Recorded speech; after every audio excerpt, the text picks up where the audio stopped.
Hello friends, in the last lecture we were talking about the hemoglobin. In the last lecture we have discussed the structure, function and types of hemoglobin. Today we will discuss one more topic from bioinorganic chemistry, that is vitamin B12. So these are the points which I am going to discuss today. Introduction related to vitamin B12, structure of vitamin B12, forms of vitamin B12, clinical significance and what are the deficiencies of the vitamin B12. Now let us see some introductory part. Vitamin B12, related to vitamin B12. Vitamin B12, it is also called as a cobalt metal. In the vitamin B12, the metal present in cobalt, and one of the bond of the vitamin B12 is cobalt atom is related to the carbon. For example, one of the form of vitamin B12 is methylcobalamin. In that CH3 group is present and there is a bonds of metal to carbon. That's why vitamin B12 it is called as a naturally occurring organometallic compound. This vitamin B12 is a water soluble vitamin and it plays a key role in normal functioning of CNS, that is central nervous system and brain. It is also used in the formation of RBCs and finally to the blood. Now we will talk about some sources. Please remember that vitamin B12 does not have a vegetarian sources. It is only present in non-vegetarian sources such as meat and fish. Now see something related to the structure of vitamin B12. If you see at the right corner of the structure of vitamin B12 is seen. In the middle part metal is there, that metal is called as a cobalt metal is present, and that cobalt metal is present in octahedral form, whereas you have seen in hemoglobin, iron metal is there. Here the like as a hemoglobin, the ring is present. It is looks like a porphyrin ring, but in hemoglobin porphyrin ring is present, while as in vitamin B12 the ring is called as a corrin ring. Now we have seen that now the vitamin B12 is made up of from corrin ring, and this corrin ring consists of 4 pyrrole ring. Now if you see in the structure, the cobalt atom which is present at the center and the 4 nitrogen atom and cobalt atom is at one plane, while as R group is above the plane and dibenzimidazole is the below the plane. Now here we can see the total 6 bond is attached to the cobalt. So coordination number of the cobalt atom in vitamin B12 is 6.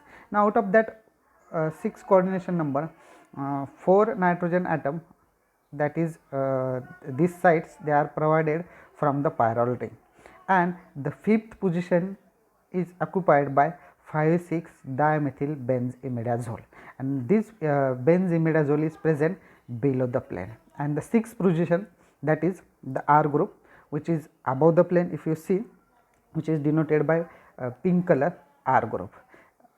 So this R group is present at the 6th position of the cobalt atom. Now depending upon this R group, the different forms of vitamins are there. Now when if R group is cyanide atom, then it is called as a cyanocobalamin.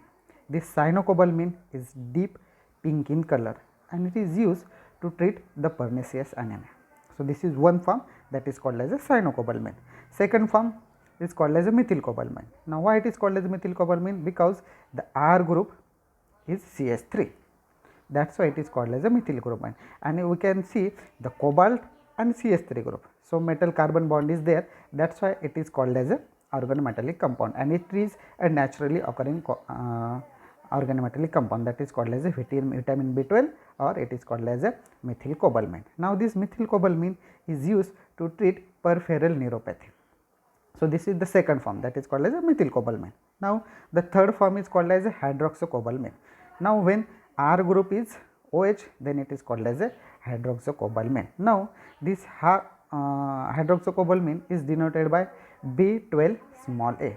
and this hydroxycobalamin has very high affinity towards cyanide ions. That's why due to the high affinity towards the cyanide ion, it is used to treat in case of cyanide poisoning. So, this is the structure of hemoglobin. Now, we will see the clinical significance.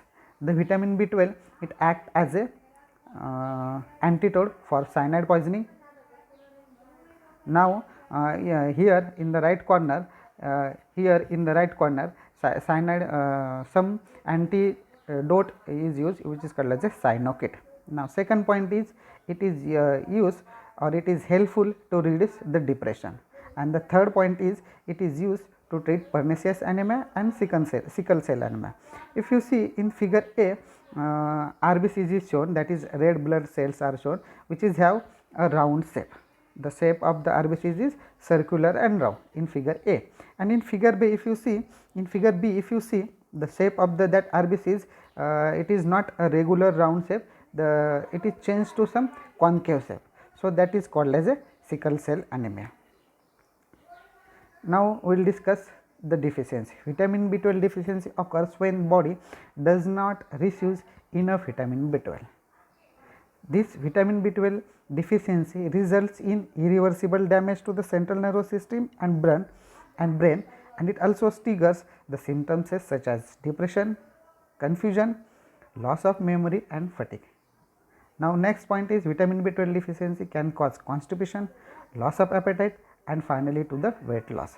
Now, the more important, some people can suffering from maintaining the balance, and this disease is called as a vertigo. So, this is some point which is very important, which is related to the deficiency of vitamin B12. Now, this is all about vitamin B12, its structure, its function, its different types. Now, students, if you have any problem related to vitamin B12, please do comment. Thank you.